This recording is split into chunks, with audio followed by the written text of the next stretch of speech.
Bienvenidos hermanos a nuestro segundo culto de este hermoso mes de enero, verano, calor, lindo.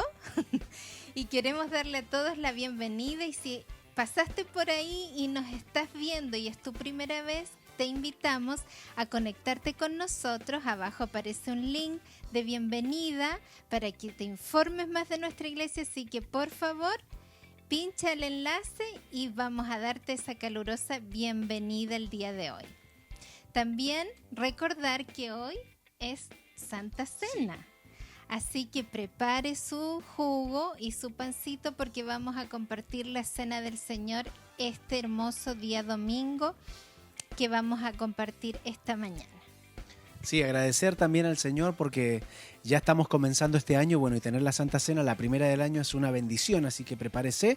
Y me gustaría que en esta mañana pudiésemos comenzar de la mejor manera, que es orando al Señor y entregándole a Él todo lo que vamos a hacer en esta reunión. Así que ahí donde está, cierre sus ojos un momento y oramos al Señor.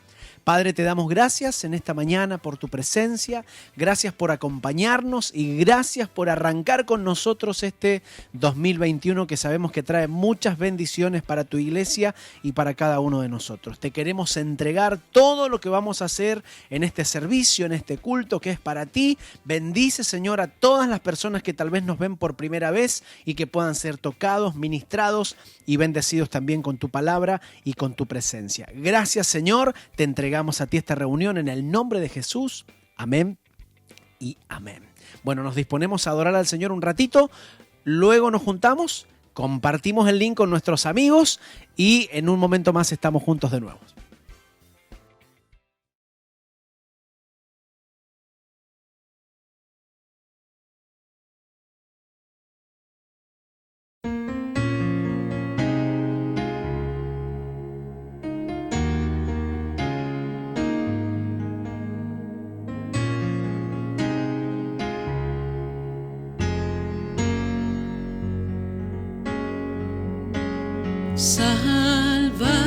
Sálvanos, restauranos, avívanos,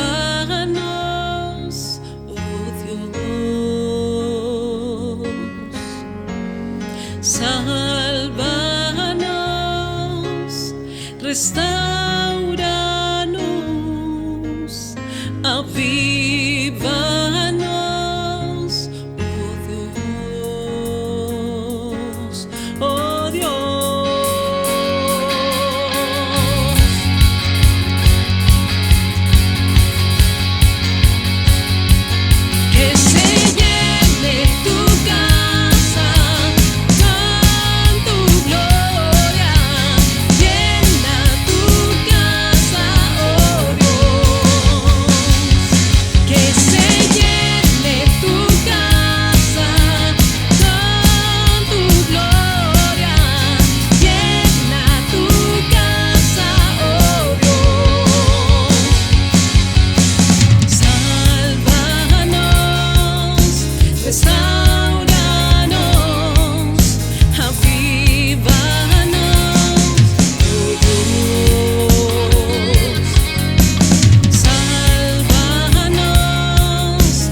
certeza de que estás conmigo. Y en tu presencia quiero estar. Vengo a saciarme con tus aguas. Y en tu casa mi alma puede reposar. En tu mirada y sanidad recibo paz cuando me hablas. No temeré al mañana si tú estás.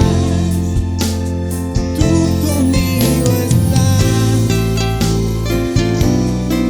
Tú conmigo estás. Tú conmigo estás, Señor Jesús. En tu presencia, Dios, en tu presencia quiero estar. Vengo a saciarme con tus aguas. En tu casa mi alma puede reposar. En tu mirada y sanidad recibo paz cuando me hablas. No temeré al mañana si tú estás. Tú conmigo estás.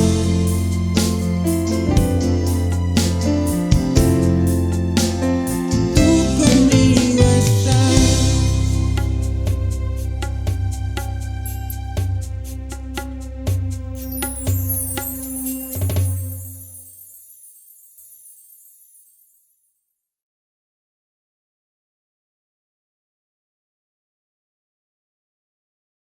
Muy buenos días, amada iglesia, y a todos aquellos que nos están viendo en esta mañana, en este domingo ya del año 2021. Así que todavía estamos con el arbolito, no lo hemos querido sacar porque necesitamos todavía seguir con ese espíritu navideño. Así que bueno, para mí es un placer poder estar en este año. Cada vez que hay que compartir la palabra del Señor, sé que es una bendición. Dios ha hablado en mi vida y espero que también lo que en esta mañana Dios quiera decirle pueda bendecir y edificar su vida. ¿Qué les parece si antes de comenzar oramos para que sea el Señor hablando a cada uno de ustedes por medio de mi vida? Bien, oramos. Gracias, Señor, porque nos permites poder estar un domingo más. En esta mañana pido que puedas bendecir a cada persona, a cada hermano, cada hermana que está conectado o a aquellos que después verán, Señor, esta transmisión, que en esta mañana puedas bendecirle, puedas fortalecerles y puedas hablarle por medio de mi vida. Señor, bendice este tiempo, permíteme poder ser un instrumento por el cual tú puedas hablar a cada persona, a cada hermano que hoy pueda estar escuchando. Te damos gracias. En el nombre de Jesús, amén. Bien, hermano, quiero comenzar leyéndole un pequeño texto del Primera de Pedro. El apóstol Pedro decía en el capítulo 4, versículo 4, dice: a estos les parece cosa extraña que vosotros no corráis con ellos en el mismo desenfreno de disolución y os ultrajan. Lo que el apóstol Pedro de alguna u otra forma está hablando, está haciendo una comparación de las personas que no conocen al Señor, cómo ellos de alguna u otra forma atacan o se burlan de aquellos que tienen una vida entregada al Señor. O sea, la Biblia revela, ¿sí?, que existen dos reinos. Uno se llama el reino de Dios o el reino de Cristo, cuyo príncipe es Cristo mismo. El otro reino es el que está en conflicto abierto, ¿no es cierto?, con el reino de Cristo, y es el reino del mundo o el reino de las tinieblas, cuyo príncipe, la Biblia dice que es el diablo, es Satanás. Por lo tanto, estos dos reinos se contraponen uno con el otro. Así el apóstol Pablo habla que la salvación se produce cuando uno pasa de un reino a otro reino. Es decir, en Colosenses 1:13 dice, el cual, él, haciendo alusión a Jesucristo, dice, nos ha librado de la potestad de las tinieblas y trasladado al reino de su amado Hijo. Por lo tanto, cada reino tiene sus propias normas, o sus propias leyes, como cada nación que es soberana también tiene sus propias leyes y sus propias normas, también lo tienen ambos reinos, ya sea el reino de Cristo o el reino de las tinieblas o de Satanás.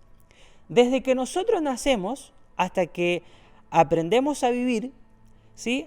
Nosotros nos regimos en este mundo según las reglas de esta sociedad, según las reglas de Satanás, las cuales estas contradicen el reino de Dios.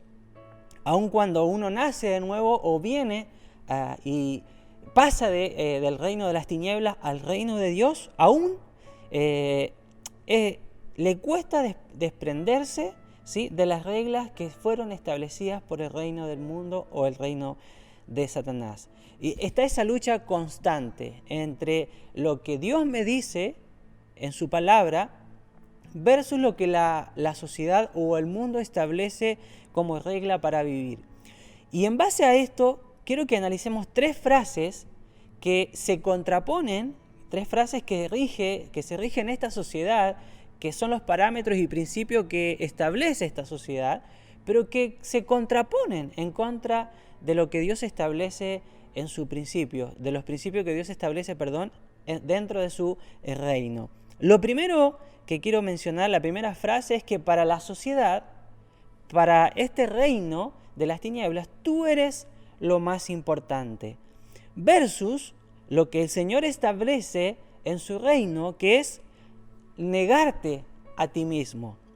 El libro de Mateo, en el capítulo 16, verso 24, dice: Entonces Jesús dijo a sus discípulos: si alguno quiere venir en pos de mí, niéguese a sí mismo y tome su cruz y sígame.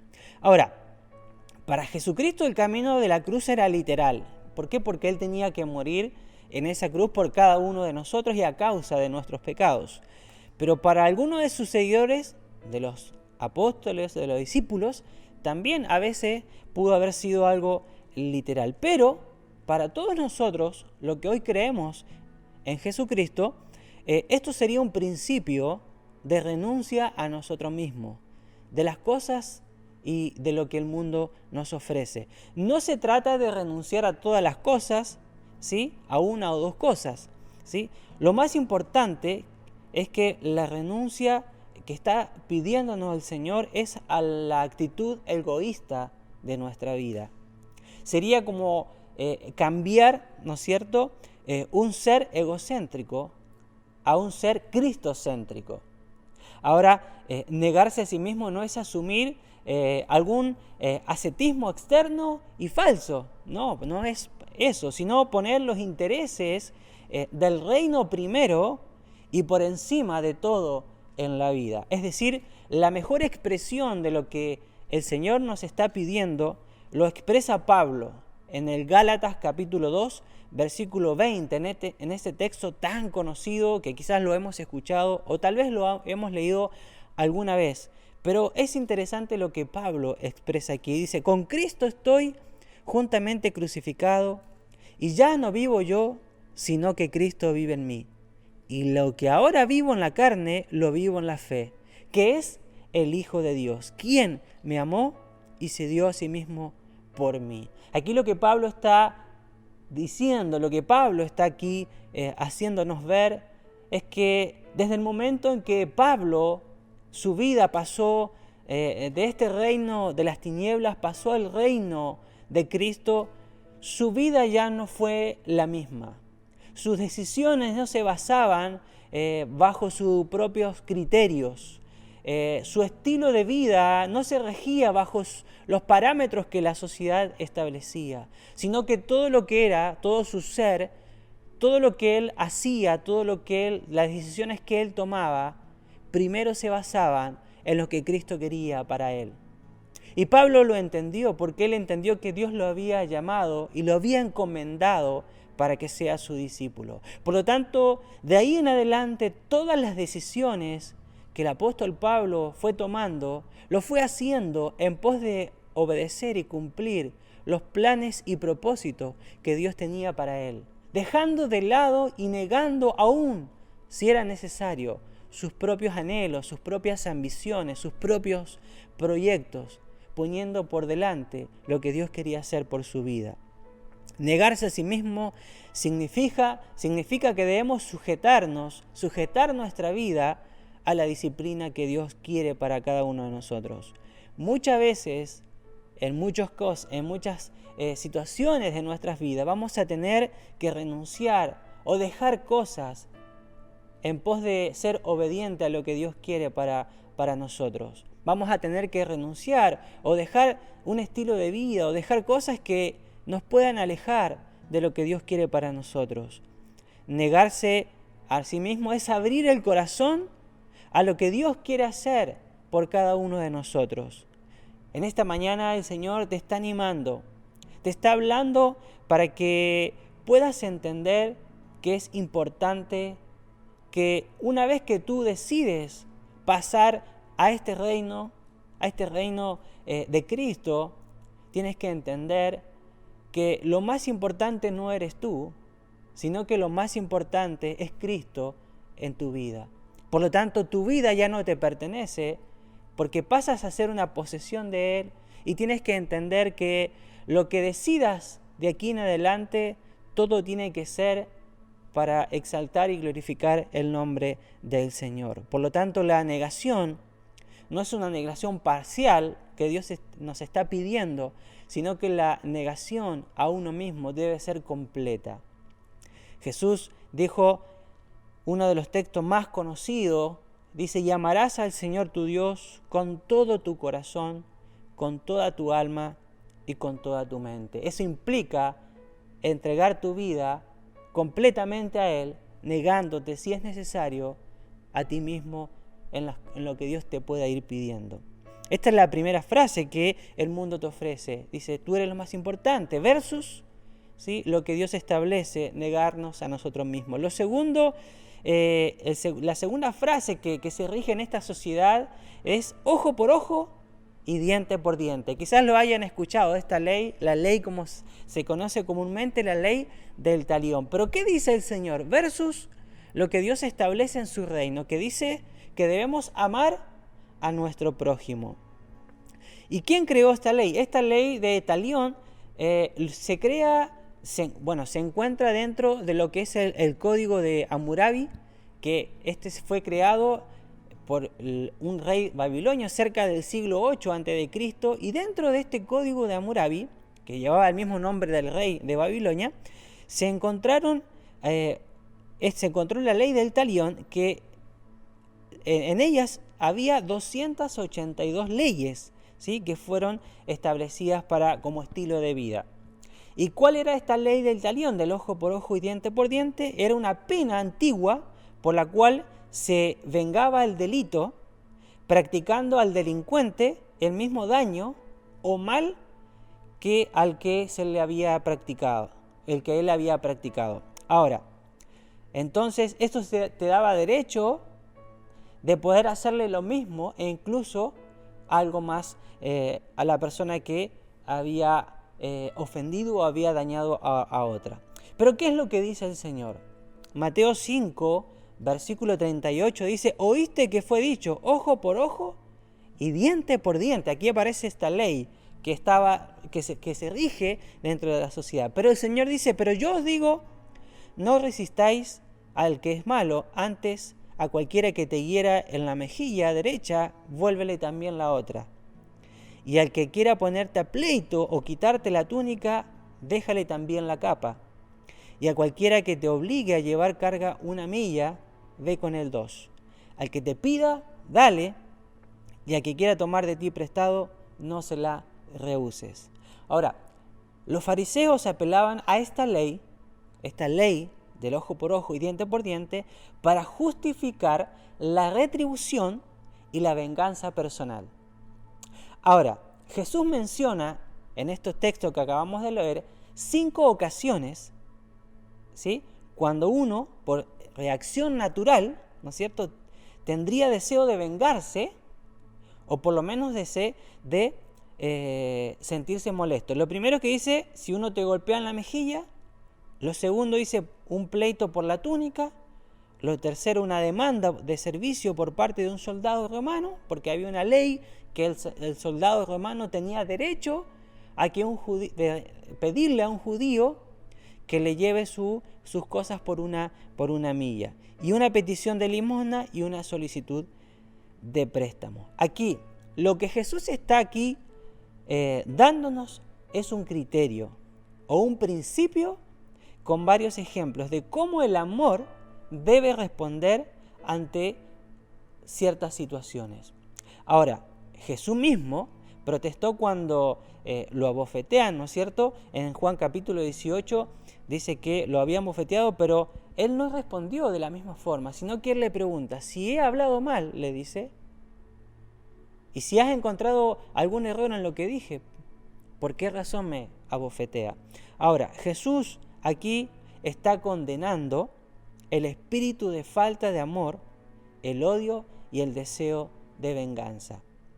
Ahora, el principio del amor indica que uno debe controlar sus reacciones ante la violencia, evitar el odio y manifestar un espíritu generoso. El trato generoso de parte del creyente no depende, escuchen esto, de si el necesitado lo merece o no lo merece. Depende solamente de la necesidad. Es de la misma forma, dice, así Dios nos ha tratado a nosotros, los cristianos. Es complejo, es difícil. ¿Por qué? Porque estamos acostumbrados a devolver mal por mal. Me la hiciste, me la pagas.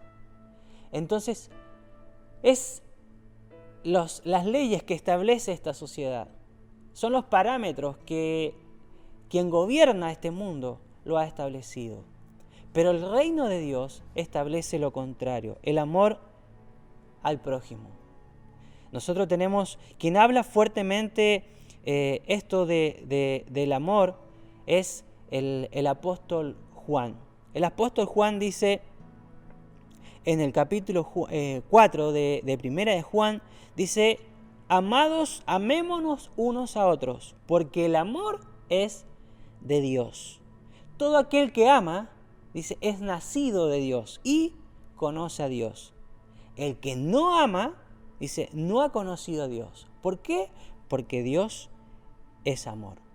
Por lo tanto, sé que no es fácil. Es un proceso que Dios va a ir tratando con nosotros. En mi vida yo he tenido muchas personas que me han dañado, que han marcado de forma negativa, que me han afectado.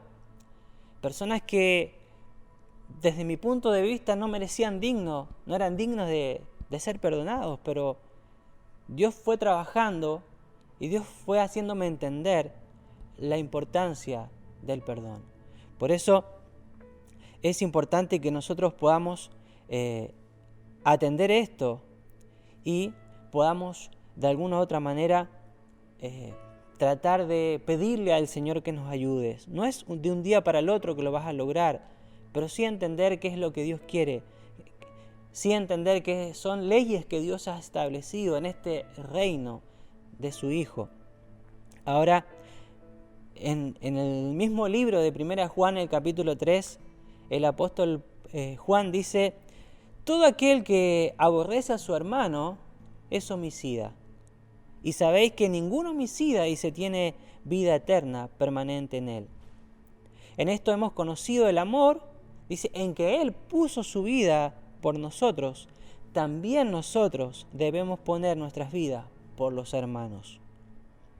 Dice, pero el que tiene bienes en este mundo y ve a su hermano tener necesidad y cierra contra él su corazón, aquí el apóstol Juan hace una pregunta. Dice, ¿cómo mora el amor de Dios en él? Hijitos míos, dice, no amemos de palabra ni de lengua, sino de hecho y en verdad. Por lo tanto, la mayor expresión de un verdadero hijo de Dios es cuando reflejamos el amor de Dios por medio de nuestras vidas. No es fácil, no es fácil. ¿Cómo puedo amar? ¿Cómo puedo ayudar a aquel que me ha dañado, a aquel que me ha deseado el mal? No es fácil. Pero nosotros, de esa forma, estamos expresando que conocemos y amamos a Dios. Cuando nosotros no respondemos mal por mal, ni tampoco hacemos alusión a esta ley, ojo por ojo ni diente por diente, sino que cuando de nuestra vida puede esbozar una palabra de perdón. Jesucristo mismo, cuando estaba siendo crucificado, les dice al Padre: Señor, perdónales porque no saben lo que hacen. Entonces, si Dios nos perdonó a nosotros, a pesar de cómo nosotros éramos, si nos analizábamos antes de conocer al Señor, cómo era nuestra vida, todo lo que hicimos, cómo teníamos una vida totalmente lejos del Señor, y quizás las cosas que pudiéramos haber hecho antes de conocer al Señor, y cuando vinimos al Señor, todos nosotros hemos experimentado el amor y el perdón de Dios en nuestros corazones. Ninguno de nosotros éramos dignos de ser perdonados, ninguno, nadie. La Biblia dice que no había ni un justo, pero aún, a pesar de que no éramos dignos, el Señor nos amó y nos perdonó. ¿Por qué también nosotros no podemos amar? Y uno de las personas le pregunta, ¿no es cierto?, al Señor, el apóstol Pedro le dijo: Señor, ¿cuántas veces debo perdonar a mi hermano? Y el Señor le dice: hasta 7. Jesús le dijo: no te digo hasta 7, sino hasta 70 veces 7. El Señor en esta mañana también nos está hablando para que podamos pedirle que nos ayude a amar a aquel que nos ha dañado y poder de esa forma tratar de poner en práctica lo que Él establece en su palabra. La tercera y última frase que quiero ir concluyendo en esta mañana dice: la sociedad establece, me tienen que servir, ¿sí?, versus lo que el Señor establece en su palabra, lo que el Señor establece dentro de su reino, que es tener actitud de servicio. Mateo 20 dice: entonces se le acercó la madre de los hijos de Zebedeo con sus hijos, postrándose ante él y pidiéndole algo. Él le dijo: ¿qué quieres? Ella le dijo: ordena que en tu reino se sientan estos dos hijos míos, el uno a tu derecha y el otro a tu izquierda. Entonces Jesús, respondiendo, dijo: ¿no sabéis lo que pedís? ¿No sabéis lo que pedís? ¿Podéis beber el vaso que yo he de beber y ser bautizado con el bautismo con que yo soy bautizado? Y ellos le dijeron: podemos. Él les dijo: a la verdad, de mi vaso beberéis, y con el mismo bautismo con que yo soy bautizado seréis bautizados. Pero el sentaros a mi derecha y a mi izquierda no es mío darlo, sino a aquellos para quienes está preparado por mi Padre. Cuando los 10 oyeron esto, se enojaron contra los 2 hermanos. Entonces Jesús, llamándolos, dijo: ¿sabéis que los gobernantes de las naciones se enseñorean de ellos, y los que son grandes ejercen sobre ellos potestad? Mas entre vosotros no será así, sino que el que quiera hacerse grande entre vosotros será vuestro servidor, y el que quiera ser el primero entre vosotros será vuestro siervo. Como el Hijo del Hombre no vino para ser servido, sino para servir y para dar su vida en rescate por muchos. Aquí en esta sección Jesús señala un contraste pero bien marcado entre el criterio de grandeza que establece el reino de Dios bajo el criterio que establece este mundo o esta sociedad. La ocasión que dio lugar a esta enseñanza fue la solicitud que esta madre le hace a Jesús. La Biblia no especifica el nombre de la madre, dice la esposa de Zebedeo, pero según la comparación de los textos bíblicos que se describen en la época de la crucifixión, ¿sí?, se llega a la conclusión que esta esposa de Zebedeo fue o era Salomé, ¿sí?, que Salomé era la hermana de María, la madre de Jesús. Por lo tanto, Salomé era tía de Jesús y estos dos personajes, ¿no es cierto?, Juan y Jacobo eran primos de Jesús. Ahora, quizás por esta razón, ¿sí?, de ascendencia familiar, ¿sí?, es que Juan y Jacobo pensaban que ellos tendrían más influencia que ellos en la solicitud, ¿sí? Cualquier similitud con la realidad es pura coincidencia, ¿sí? Muchas veces se ha dado dentro de esta sociedad que por ser familiar de, tú tienes mayores beneficios que otro. Pero aquí Jesús establece algo bien marcado, traza una línea entre lo que es la grandeza en el reino de Dios versus lo que es la grandeza para esta sociedad. El sentarse a la derecha que ellos les piden, el sentarse a la derecha del rey sería el primer lugar de honor, de poder y de privilegio. El sentarse a su izquierda sería el segundo lugar de honor. Aquí Jesús respondió con una observación y una pregunta. Jesús le pregunta, ¿podéis beber del mismo vaso que yo he de beber y ser bautizado con el mismo bautismo que yo voy a ser bautizado? Y ellos dijeron, podemos. Ahora, lo que Jesús está dando a entender o profetizando, lo que le iba a suceder a Juan y a Jacobo. Jesús les advierte que ellos iban a sufrir persecuciones y muerte por causa de seguir a Cristo, ¿sí? Y le pregunta si ellos estaban dispuestos, ¿no es cierto?, a pagar el precio que había que pagar como condición para aquellos que quieren ocupar una posición de liderazgo y de honor en su reino. Lo que tenemos que entender es que Jacobo fue el primero de los discípulos que sufrió martirio, cumpliéndose lo que Jesús le había dicho aquí, que de mi vaso puede beber, y también haciendo alusión que del mismo bautismo seréis bautizado. Bajo el reinado de Herodes sufrió martirio. Después de un tiempo de pastoreo en Éfeso, Juan fue desterrado a la isla de Patmos. Según una tradición antigua, luego del destierro, Juan también había sufrido martirio.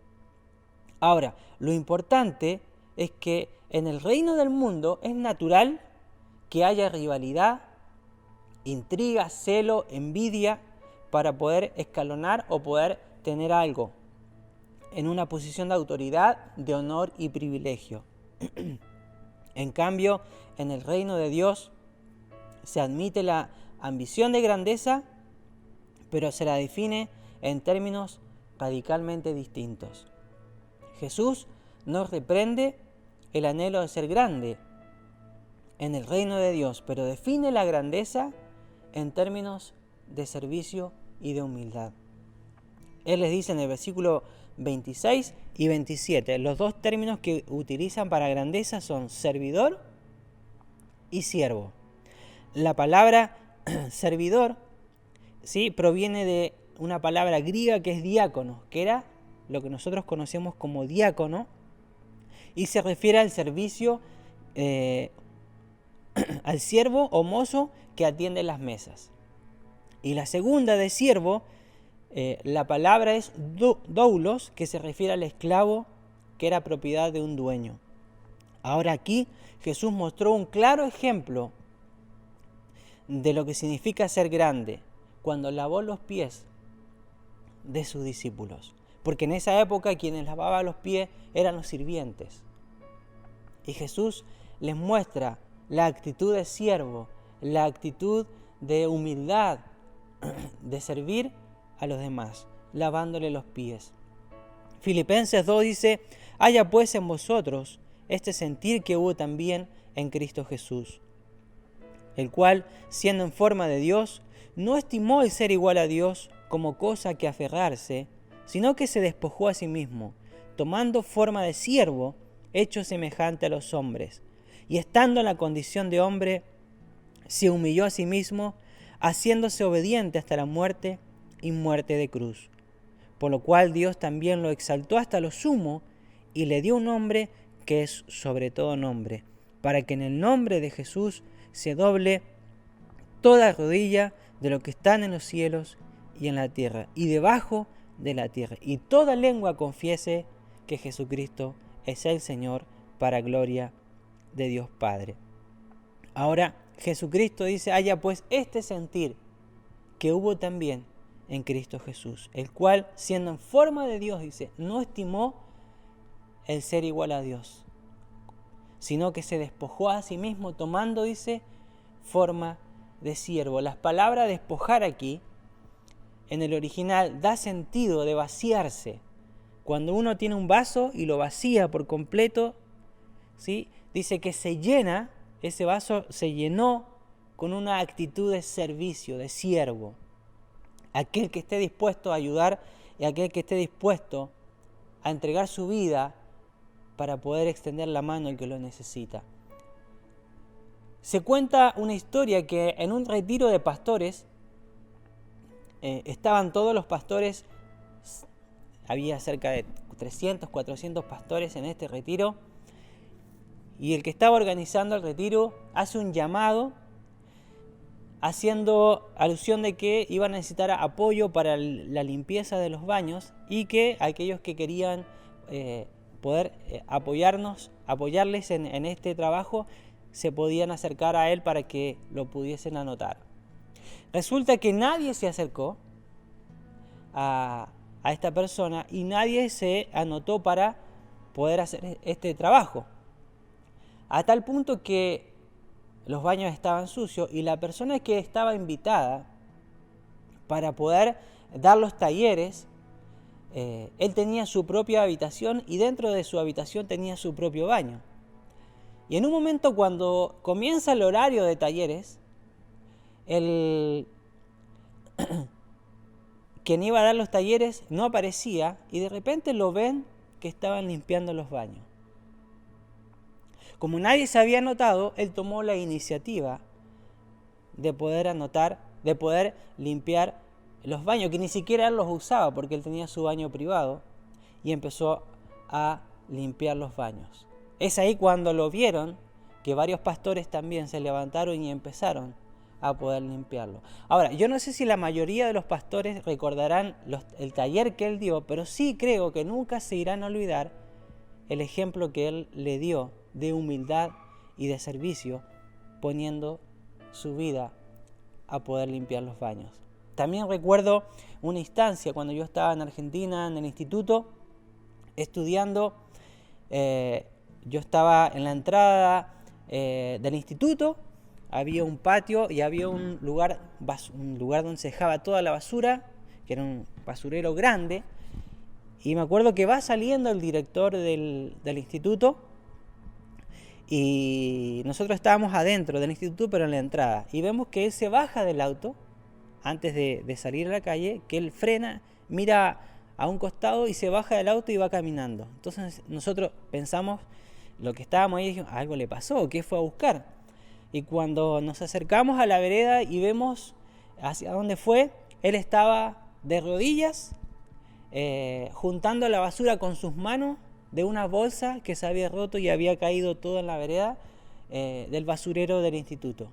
Ahí cuando obviamente los vimos, nosotros fuimos y les ayudamos a recogerlo, pero nunca me olvido ese ejemplo que pude ver en él y que marcó mi vida de servicio, de humildad. Siendo el director, pudo haber dicho, chiquillos, pueden buscar una bolsa, sino que él mismo fue. Entonces, la grandeza consiste en darse a sí mismo, en entregarse a sí mismo en servicio a los demás, para la gloria de Dios. Jesucristo en Lucas 22 dice que Él estaba entre vosotros como el que sirve. El servicio de prestar asistencia a quienes necesitan ayuda. El amor es más que un sentimiento. Cuando amamos a los demás, también deseamos ayudar. Todos debemos estar dispuestos a prestar servicio sin tomar en cuenta nuestra posición económica, nuestra posición social, ni tampoco nuestra edad. Hay muchas formas de servir al Señor. Podemos ayudar a la gente desde el punto de vista económico, desde el ámbito social, físico o espiritualmente. Podemos realizar grandes y pequeños actos de servicio, pero nunca debemos dejar de prestar ayuda a alguien por considerar que es muy poco lo que podemos hacer. Por eso, hermano, hermana, o tú que nos está viendo en esta mañana, es totalmente opuesto lo que enseña la sociedad con respecto al servicio, versus lo que enseña el reino de Dios. Aquel que quiere ser grande, lo primero que tiene que entender, que tiene que servir. Ahora, el Señor en esta mañana está buscando personas que estén dispuestos, en primera instancia, a negarse a sí mismo. En segundo lugar, está buscando personas que estén dispuestos a perdonar y amar al prójimo. Y en tercera instancia, el Señor está buscando personas que estén dispuestos a servir sin recibir o sin esperar nada a cambio, solamente hacerlo por amor. Así que no sé en cuáles de estas áreas el Señor te ha hablado más fuerte en esta mañana, pero de algo estoy seguro, que el Señor ha hablado a tu vida y a tu corazón. ¿Qué les parece si finalizamos este mensaje? Espero que Dios haya hablado a tu vida, espero que Dios haya tocado tu corazón con esta palabra y vamos a orar para finalizar este mensaje que sé que sin lugar a duda Dios ha tocado y Dios ha hablado en esta mañana a tu vida. Gracias, Señor, por tu palabra. Gracias por haber hablado a nuestras vidas. Gracias por haber hablado a nuestros corazones. Tu palabra, Señor, nunca vuelve vacía, Señor, sino que produce el efecto por el cual es enviada. Señor, y en esta mañana yo sé que hay muchas personas que han escuchado tu palabra y que han sido confrontados por medio de ella.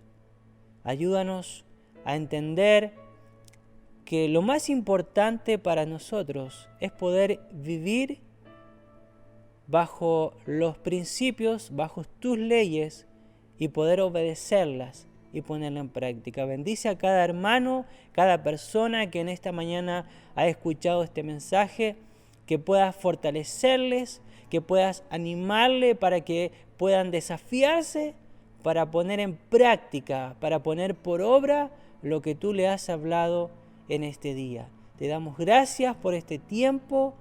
Síguenos hablando en lo que queda de este día. Sigue ministrando nuestras vidas y ayúdanos a estar dispuestos a negarnos cada día, a amar a nuestro prójimo y a poder servirte con todo nuestro corazón sin esperar ni recibir nada a cambio, sino hacerlo por amor, porque un día tú nos amaste primero y te entregaste por cada uno de nosotros. Te damos gracias por este tiempo, en el nombre de Jesús, que cada persona pueda ser bendecida, cada familia que está escuchando, cada hogar pueda ser bendecido en este día domingo. En el nombre de Cristo Jesús, amén y amén.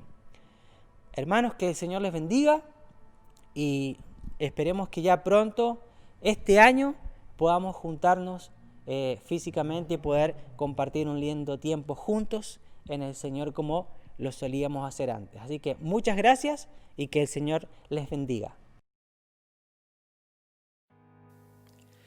Bueno, damos muchas gracias al Señor por poder adorarle, cantarle y especialmente por su palabra. Así que agradecemos una vez más al pastor Sebastián. Gracias, Seba, por compartir con nosotros esa palabra que nos ha bendecido y ministrado tanto en esta mañana. Así que lo que vamos a hacer a continuación, para que usted ya esté listo, vaya y busque esos dos elementos que siempre usamos en la Santa Cena, el jugo de la vid y un pedacito de pan, para poder recordar en este segundo domingo del año esto tan importante que es nuestra bandera. Siempre vamos a recordar la muerte del Señor Jesucristo hasta que Él venga, como dice la palabra. Así que vamos a compartir un tiempo de Santa Cena en esta mañana. Vamos a leer lo que la palabra del Señor dice y luego vamos a estar orando por estos dos elementos. Esto es un tiempo de familia, esto es un tiempo de compartir, esto es un tiempo de comunión, por lo tanto no lo mires en menos, no te desconectes de la transmisión en este momento, al contrario, este momento también es muy importante para todo lo que hacemos y que somos como iglesia. Amén. Así que vamos a leer lo que la palabra del Señor dice. El apóstol Pablo a los Corintios dice en 1 Corintios 11, 23, porque yo recibí del Señor lo que también os he enseñado, que el Señor Jesús la noche que fue entregado, tomó el pan y habiendo dado gracias lo partió y dijo, tomad, comed, esto es mi cuerpo que por vosotros es partido, haced esto en memoria de mí. El Señor toma el pan con sus discípulos en esa última cena y hablando de lo que se viene, hablando de su cuerpo que va a ser maltratado en esa cruz, es que Él dice, esto es mi cuerpo. Y siempre lo decimos, literalmente este no es el cuerpo de Jesús, pero sí es la representación del cuerpo de Jesucristo en la cruz del Calvario. Así que vamos a dar gracias al Señor. Le voy a pedir a mi esposa que pueda orar por este pan en esta mañana.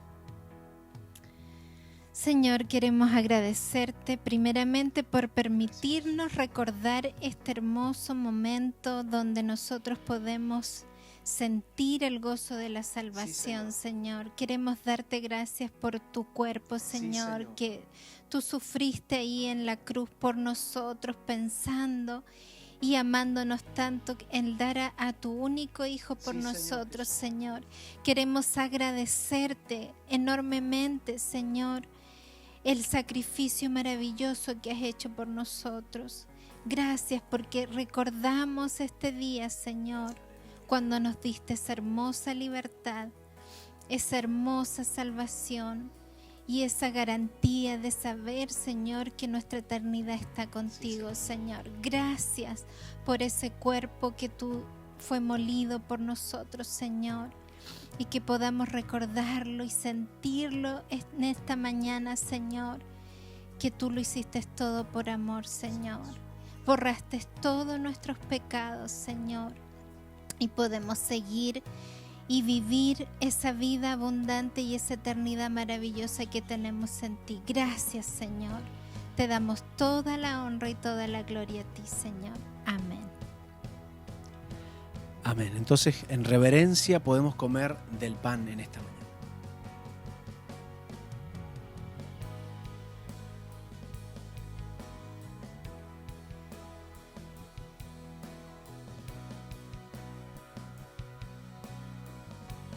Gracias, Señor. Gracias por tu presencia, Espíritu Santo. Gracias, Dios. La palabra del Señor continúa diciendo en el versículo 25, asimismo tomó también la copa después de haber cenado, diciendo, esta copa es el nuevo pacto en mi sangre, haced esto todas las veces que la bebiereis en memoria de mí, porque cada vez que coman de este pan o beban de esta copa, la muerte del Señor anuncian hasta que Él venga. Y luego de tomar el pan, entonces el Señor tomó la copa del jugo de la vid, que simboliza la sangre, esa sangre vertida que en el Antiguo Testamento tenía que ver con la sangre de los corderos, los machos cabríos que eran sacrificados para expiar el pecado del pueblo. Pero ahora, en este nuevo pacto, viene este Cordero Santo, viene este Cordero perfecto, que es inmolado, que es llevado a la cruz para cargar con nuestro pecado, y lo que dice el libro de Hebreos es que fue una vez y para siempre. O sea, el sacrificio de Cristo sigue siendo poderoso y sigue siendo efectivo hasta el día de hoy. No necesitamos seguir sacrificando nada, porque el Señor, a través de su sangre derramada en la cruz, nos ha dado libertad y nos ha dado vida eterna. Así que vamos a dar gracias al Señor por este jugo de la vid también. Señor, gracias porque en nuestras manos tenemos este símbolo de tu sangre derramada en la cruz del Calvario por tu iglesia y por todos aquellos que hemos creído en ti, y no solamente nosotros, sino por toda la humanidad, por todo el mundo. Tú moriste, Señor, para darnos la oportunidad a todos nosotros de conocerte. Por lo tanto, en este momento lo hacemos, como dice tu palabra, en memoria de ti. En ninguna otra idea hay en nuestra cabeza, ningún otro plan, ninguna otra objeción, ninguna otra situación en nuestra cabeza. Lo único que ponemos ahora en nuestra mente es que tú fuiste a la cruz para darnos a nosotros vida eterna y libertad y perdón de nuestros pecados. Gracias, Señor, por esa sangre derramada que sigue salvando y que sigue sanando personas hasta el día de hoy. Gracias, Jesús, por tu amor, por tu misericordia renovada en este día también para nosotros. En tu nombre, Señor. Amén y amén. Amén. Podemos tomar de la copa entonces, iglesia.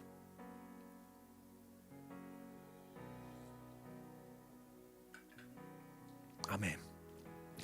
Gracias te damos, Señor, por tu presencia. Gracias porque como iglesia, a pesar de que no estamos juntos en el mismo lugar, seguimos siendo iglesia en el sector donde estemos.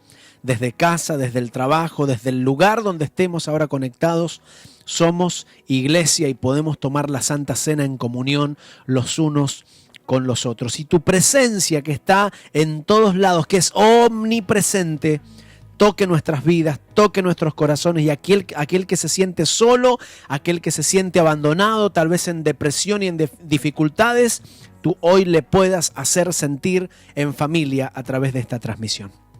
En el nombre de Jesús, gracias, Señor. Amén y amén. Ahí donde esté, diga gracias, Señor. Ahí alce sus manos, diga gracias, Dios, por ser parte de esta iglesia, y gracias, Señor, por ser parte del cuerpo de Cristo. Bueno, antes de cerrar este momento, voy a dejar a mi esposa para que pueda darnos los últimos anuncios y te mandamos un abrazo.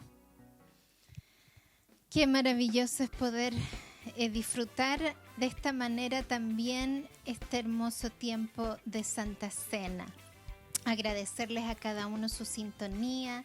Gracias porque han sido un fiel apoyo en todo sentido a la Iglesia El Puente. Agradecerles, y si tú estás por primera vez, queremos también conocerte, que te integres a nuestra iglesia. Abajo del video hay un link de bienvenida que te va a llevar a un grupo de WhatsApp donde el equipo de bienvenida ahí te va a estar esperando para recibirte.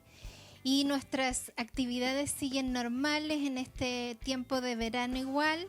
Los días miércoles a las 20 horas, nuestro tiempo de oración por Facebook. Así que no dejes de conectarte, el Señor ha hecho grandes cosas y hay hartos motivos también de oración esta semana, así que te invitamos a conectarte el día miércoles. Y nuestros cursos de alcance, se retoman en marzo, así que igual infórmate la fecha si quieres iniciar. Siempre va a ser una bendición estos hermosos estudios de la palabra del Señor. Y el día domingo, como siempre, nuestro culto a las 11:30. Y las redes sociales que están activas ahí para informarse si quieres saber de las mujeres, misericordia, los jóvenes, varones. Hay tantos grupos de interés que están apareciendo ahí en pantalla para que tú te conectes directamente con ellos. Sí, y lo último es que recuerden, hermanos, que estamos ahora en fase 3. Sí. Así que a cuidarse, a guardarse. Yo sé que todos queremos salir corriendo de vacaciones a algún lugar, pero tal vez este es un momento de tener cuidado, actuar con sabiduría. Así que esperamos el tiempo que podamos juntarnos, pero mientras tanto somos responsables y seguimos cuidando nuestras vidas. Amén. Sí. Bueno, familias hermosas, les mandamos un beso a todos y nos encontramos el próximo miércoles a las 20 horas. Chao, iglesia. Chau, chau.